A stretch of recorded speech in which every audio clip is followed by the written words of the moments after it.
Le chant terminé, le rideau répond, je viens simplement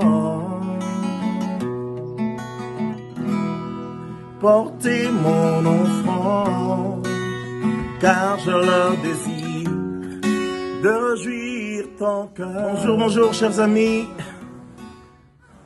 Il y a ce chant que j'ai chanté tout à l'heure qui dit « Tant de paix laissée en chemin, tant de vaines douleurs supportées pour ne pas les avoir apportées au pied de Jésus dans la prière. »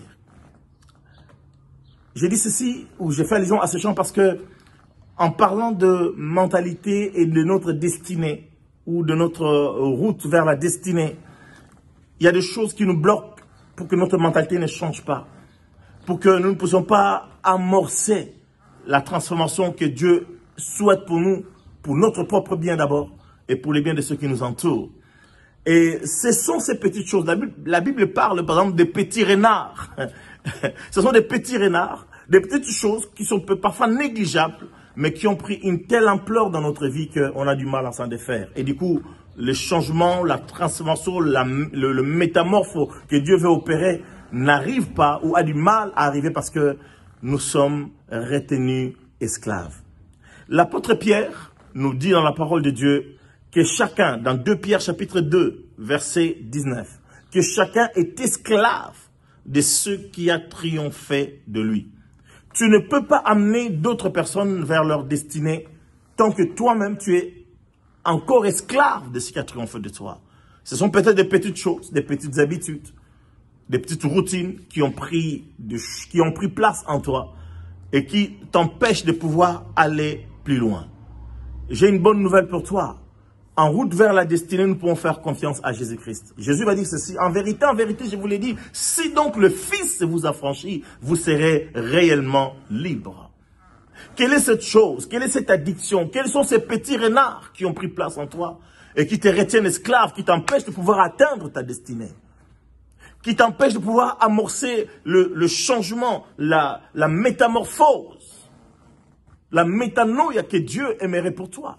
Quelles sont ces choses-là? Jésus dit, en vérité, si donc Jésus-Christ vous affranchit, vous serez réellement. Vous savez, aujourd'hui, vous avez des gens qui peuvent vous promettre la liberté.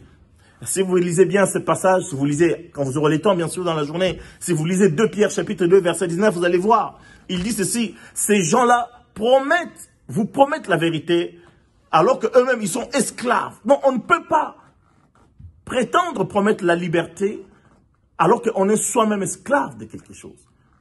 Je vais le lire à ma manière encore. On ne peut pas prétendre entrer dans sa destinée tant qu'on est soi-même esclave de quelque chose, de ce qui a triomphé de toi. Qu'est-ce qui a triomphé de toi et qui t'empêche d'atteindre ta destinée?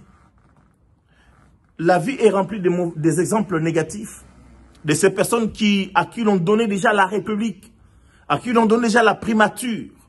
Mais parfois, juste un petit problème de sexe, j'ai dit ça un petit, entre guillemets, je ne peux pas citer le nom, vous en savez trop. La personne s'est laissée piéger et il a perdu ce qui lui tendait les bras, une haute destinée. Tel autre était un athlète accompli, un athlète de renom, mais du jour au lendemain, parce qu'il n'avait pas la capacité de pouvoir de pouvoir tenir, de pouvoir maîtriser son corps, le voilà qui se retrouve dans des gouffres. Et l'athlétisme part et toute la gloire qui va avec. Donc, laissons Dieu nous affranchir de ce qui a triomphé de nous.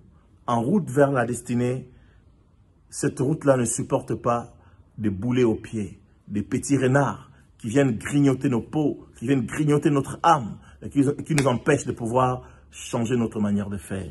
Que Dieu vous bénisse et à très bientôt. Bye bye. Pour tout centrer sur toi,